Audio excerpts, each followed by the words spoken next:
Hérode et Philippe sont en réalité les fils du roi Hérode le Grand, celui qui avait fait massacrer les saints innocents. Il s'agit d'un autre Hérode ici, c'est Hérode Antipas qui gouvernait la Galilée lorsque Jésus avait commencé sa vie apostolique, et c'est ce Hérode qui assistera ou qui sera convoqué au procès de Jésus. Et son frère Philippe, il faut voir que les fils du roi Hérode le Grand s'étaient divisé son royaume, et on est face à une division politique. On sait historiquement que les premiers fils d'Hérode le Grand avaient été exécutés de son vivant parce qu'ils complotaient contre leur père, et il les avait progressivement éliminés. C'est dire le climat de suspicion et de peur de cette famille.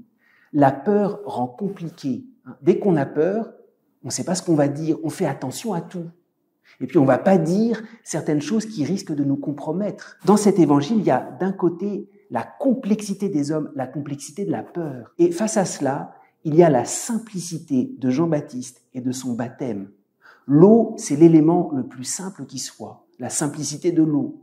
Et puis, Jean-Baptiste, c'est celui qui, au milieu de cette espèce de complexité du péché, des intrigues, il permet la révélation de la simplicité de Dieu au milieu des hommes.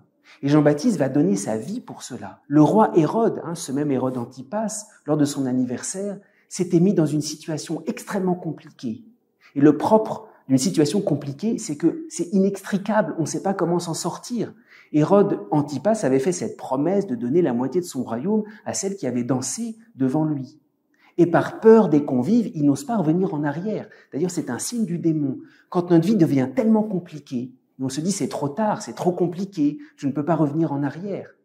Il faut la grâce de Dieu pour venir tout simplifier. Et il faut la présence d'un saint. C'est le mystère de Jean-Baptiste qui vient nous révéler, c'est jamais trop tard. Non, ta vie, elle n'est pas trop compliquée, c'est ce que tu penses.